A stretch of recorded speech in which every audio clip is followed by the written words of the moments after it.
नमस्कार दोस्तों, बवाल मचाने के लिए हो जाइए तैयार, क्योंकि पावर स्टार पवन सिंह का बहुत ही बवाल और धमाल मचाने वाला गाना आ रहा है, जो कि गाना के नाम है जागिए बाबा। ये फुल बोल बम सॉन्ग होने वाला है और एकदम ट्रेंडिंग सॉन्ग आ रहा है। पावर स्टार पवन सिंह का पहला बोल बम सॉन्ग आ रहा है, जो कि बवाल और धमाल मचा के रख देगा।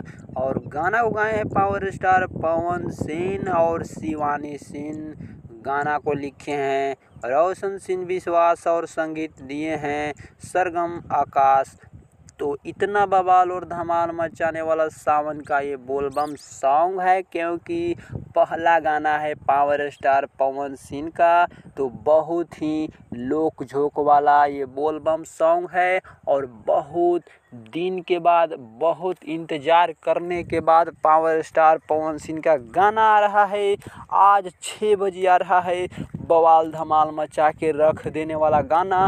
तो जो भी पावर स्टार पवन सिंह के फैन हैं, तो वीडियो को दिल से लाइक करके चैनल को सब्सक्राइब कर दीजिए और कमेंट में बोल बम लिख दीजिए या हर हर महादेव ज़रूर लिखिएगा।